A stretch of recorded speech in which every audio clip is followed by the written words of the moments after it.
Scott Monfort.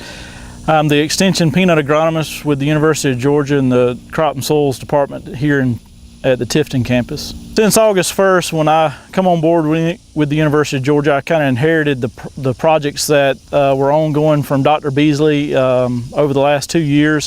One of those is to evaluate and look at the available or commercial cultivars that we have from both Bill Branch, Dr. Holbrook, as well as other breeders throughout the states in the southeast to see how they perform on grower fields throughout the state, but also some of the experiment stations. So variety trials or cultivar trials throughout the state is one thing that I concentrate on. One of the other things that the board, the Peanut Commission, as well as the National Board has funded over the last several years has been the validation of the degree day model in an effort to help predict when a lot of these cultivars are mature and need to be dug.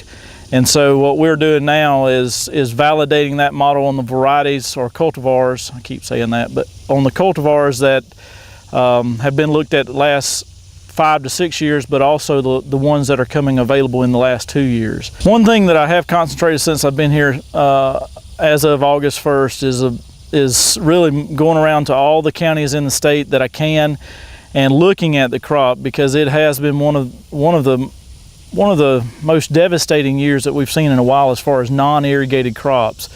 The irrigated side of things look just as good as they have in the last several years. The yield potential may be off a little bit compared to 2012, 2013, but they look good. I think the quality is going to be good in the irrigated crop that we have, which is about 50% of our acres. But where we're spending most of our time now is how do we go in and address this non-irrigated amount of acres in the state. And we are seeing things from a crop that is pretty much non-existent, and the insurance adjusters right now are zeroing those acres out to acres where they've received some rain and the crop looks like it could be an average yield for the non-irrigated here in Georgia. And it's anything in between, and it doesn't matter if you're in the southwest part of the state or the northeast, I mean the southeast part of the state or anywhere in between. It's the same scenario. We have this drought that we've seen in the last 2 months, but the last month particularly has really impacted peanuts throughout the state. With me being primarily extension and really doing demonstrations and research all over the state, it is very critical that we receive funding from the Georgia Peanut Commission as well as the National Peanut Board, because we don't necessarily have that funding source otherwise to run our programs.